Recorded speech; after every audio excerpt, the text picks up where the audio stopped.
After much anticipation, Nintendo's newest video game console has finally arrived. The Nintendo Switch 2 released Thursday at a price of $450. You may remember President Trump's tariffs forced the company to temporarily delay pre-orders, but the tariffs were put on pause and the overall price of the console is staying the same for now.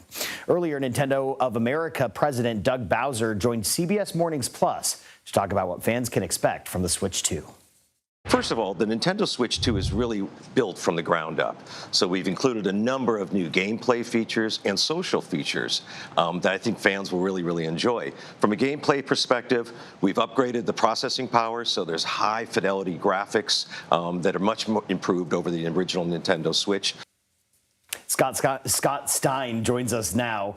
He's editor-at-large for CNET. So, Scott, good to be with you. Thanks. You brought the Switch 2, which I'm so eager to try out. Yeah. Talk about some of the features of it. How does it work? Yeah, so the Switch 2 is kind of, in a way, the same proposition as the Switch, which is a little surprising because Nintendo sometimes really mixes it up. But here they've put a whole new processor in there from NVIDIA, which NVIDIA's been very bullish about. There are a lot of new upgrades. There's built-in chat, which is one of the things that was missing before, audio and video chat. There's support for a camera, which actually does some interesting things.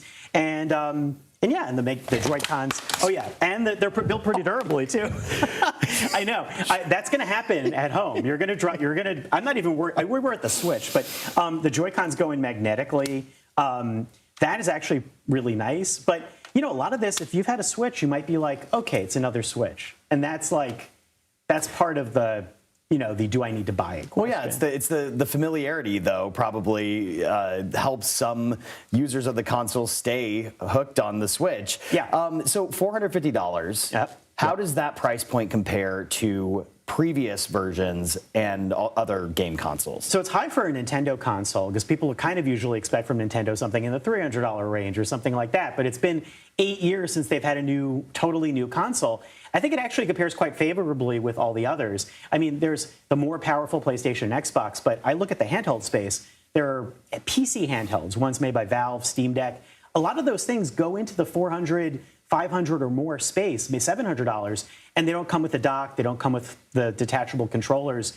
So actually, I think that actually is really favorable, and it looks like it can run games that are just as powerful as those other handhelds. The main question I have is to ask for a demonstration. Yeah. Hence the controllers. Luckily, we're here. Yeah, exactly. I wanted to show you. So this is Mario Kart World, which is the big game they're doing. But I think the most interesting thing is the camera stuff. As we were playing it in the office, so you can do. I can show you right here. You can put the camera on, and sure, it's 24-player Mario Kart, but it puts your face in the game, and that's a lot more fun than I thought it would be. So we can stand right over here. And you basically line mine up, you line yours up. All right. And this one camera can keep track of 4 different faces at once, which is a pretty clever magic trick. And so we'll play Grand Prix. And there are a lot more characters, so you can be a cow, I'm always the cow.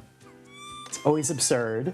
And as we get into it, there's also 24-player mode. There's a knockout tour. This looks so cool. There's free roaming. It plays in 4K. So we'll start easy. And I don't even know how big this is, because I've just started playing it, but it feels pretty vast. And it's a sign. The camera stuff is a sign for what they're going to do for other games. Yeah. I feel like they're going to be pretty committed to that. Why do you want to buy a $55 camera? But I think it could be really fun for party games, and it can be used for video chat. So I think it's the most fun accessory thing that you could probably get for this if you want to show something off. Absolutely. Do you think facial recognition is going to be any part of a feature in future games? I don't know. I mean, Nintendo is always unpredictable, so it's totally possible. Okay, it's total Mad Max chaos in this game, but I can see your face over your gosh, yeah, there I am. And you can't see mine because you're winning. Yeah. I'm just so pleased that we got a chance to demo this for viewers. And how many times can I say that I get to play a video game while I'm on the air? That's how I feel all the time. I know. And it's smoother for multiplayer, so it's nice. Scott Stein, thank you for giving us a little preview. Sorry for dropping your controller. That is fun. You know what? It's all part of the review. We're going to see how that handles. We'll see how it holds up. Scott Stein, editor-at-large, CNET. Thank you so much. We appreciate your time. Thanks a lot.